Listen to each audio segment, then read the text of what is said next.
When Sega released the mighty Golden Axe for the Mega Drive in 1989, it proved to be one of the machine's best sellers, and a game that helped shift the Mega Drive in huge numbers, especially here in the UK. Personally, it was one of the main reasons why I wanted a Mega Drive in the first place. I remember spending hours each night reading any article about the game in magazines, and then staring endlessly into the screenshots and thinking how great it would be to have this arcade gem in the comfort of my own home. And when I finally got a Mega Drive and Golden Axe, I was as happy as a 14-year-old boy could be. So when news filtered out through magazines a few months later that Sega were producing a sequel for it, I couldn't wait. Golden Axe was such a great game that meant any sequel for it would have some serious work to do in order to top it. Initially, things looked quite promising. The 3 playable characters from the first Golden Axe, Axe Battler, Tyrus Flare and Gilius Thunderhead, all return in Golden Axe 2. But this time, to save the people of the land from a new clan of evil warriors and their lord Dark Gold, and reclaim from him the legendary Golden Axe. As well as the enemies being different, other changes were made to the gameplay. The combat system was changed slightly to incorporate an enemy clear attack. This was used to replace the back attack from the previous game, and allowed the player to clear away all enemies close by, without having to resort to the use of magic. The next change was to the magic itself. Instead of the player using all of their magic potions in one go, you could now charge up your magic and use only a few potions, thus giving the player more freedom in style of play. The character's magic had been changed as well. Well, 2 of them anyway. Axe and Gilius now had wind and rock respectively, but Tyrus still had the fire magic, but this time with different animations. The new villain of this piece was called Dark Gold, which did sound a little silly, and also seemed nowhere as threatening as Death Adder. And I am guessing Death Adder didn't come along in this ride, as he would have taken one look at this game and said, "No way am I going to be in that." You see, as eager as I was for a sequel to Golden Axe, this effort on a Mega Drive was more than a little disappointing. It was terrible, in fact.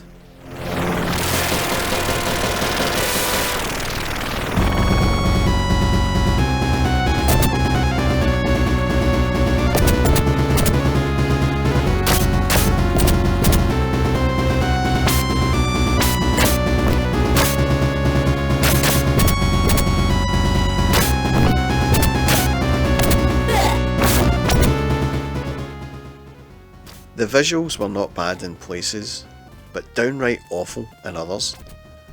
The main sprites looked fine and had some subtle changes made to them from the original. The majority of the enemy sprites looked fine as well, but the larger enemy sprites, like this thing at the end of level 1, looked stiff and poorly animated, and these headless knights in the game looked bland with no real detail.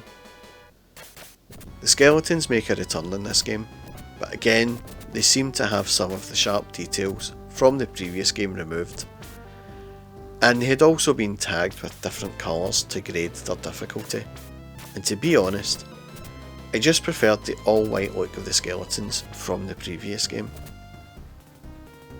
The backgrounds are really appalling in this game. The first level backgrounds look great, but once you get to the next few levels, they just look lazy. This background at the start of level 2, which uses the same colour from top to bottom, is a perfect example of how lazy some of the art in the game was. Towards the end of the level, the background improves slightly, but then it just goes back to being this one colour from top to bottom. The Dragon's Throat level is another awful looking background. Poor use of colouring. Everything is just a red or black. The magic animations are shockingly bad as well.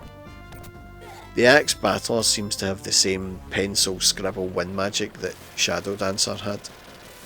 Tyrus has these fire animations that look unfinished and cheap, and Gillia's rock magic looks just as bad. I never fully understood why Sega would want to redo the magic from scratch, and then see what they produced for this game and felt that it was an improvement.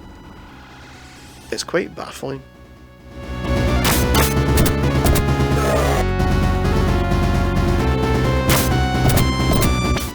The overall look of the game has this cheap bargain basement feel to it. In the previous game, the look of the game was very mystical, very sword and sorcery, with nice details on the villages and the backgrounds. The inclusion of Turtle Village and the Fiend's Path keeping in very much of the fantasy theme. The visuals in this do nothing to represent the whole myth and magic theme. Even the Dragon's Throat, which was a poor attempt at recreating the Fiend's Path, it just didn't have any of the visual presence of its predecessor. The sound is a real letdown as well, I'm afraid to say. The music in this game is oddly out of place, and you get your first indication of this at the game title screen. I mean, let's have a listen.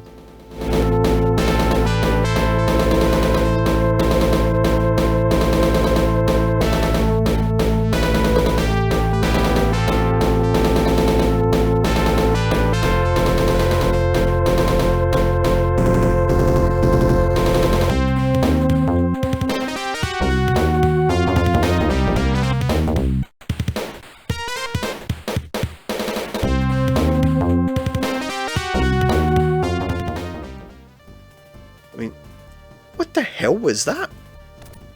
It sounded like it was a tune that was rejected from Streets of Rage, and for good reason. It's bloody rubbish. The music for the levels is largely forgettable, and just loops every 45 seconds or so, but the end of level music is not as bad as the rest of the music, but again, everything just has this cheap sound to it.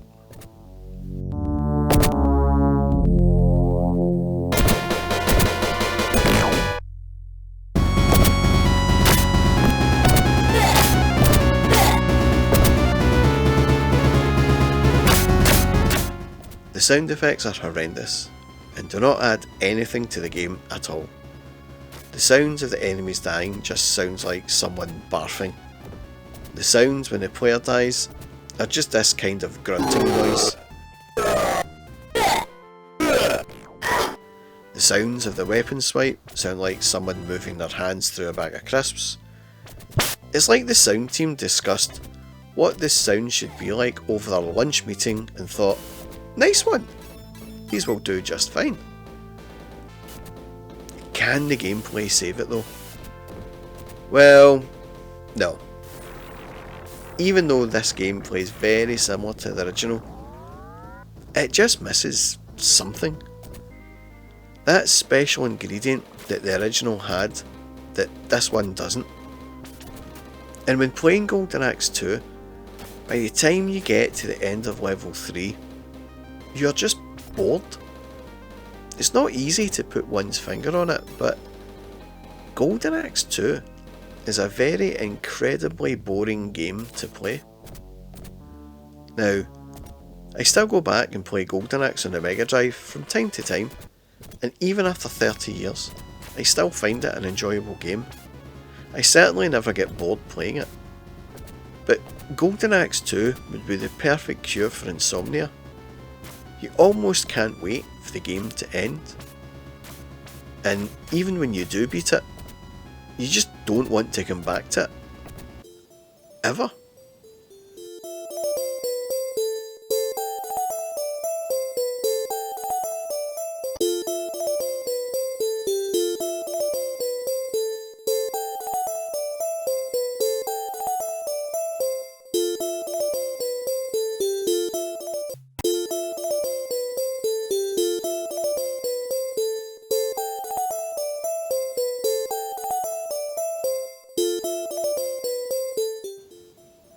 I think at the time this was being developed, Sega were busy developing another 2-player scrolling beat 'em up and put all their efforts into that game, and so Golden Axe 2 was an afterthought.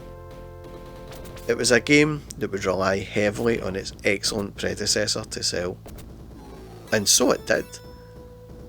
Sales of Golden Axe 2 were not as high as Sega had hoped, but it sold in enough numbers to produce another sequel.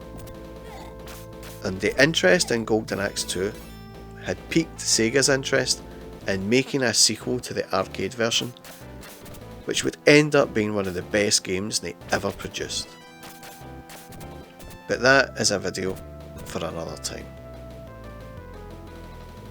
Overall, I would say that some people might find my criticism of Golden Axe 2 very harsh, but if there's one thing I can't stand in video games is when there is a sequel that is made and it just fails to improve on anything from the first one. And personally, I think for me, this is why I can't stand Golden Axe 2, and I just think it's an awful, awful game. And that was my look back at Golden Axe 2 for the Mega Drive. If you like this video, then please give me a sub and a thumbs up, or maybe even a comment or two about your memories of playing Golden Axe 2. And that's all from me, folks. Thanks for watching.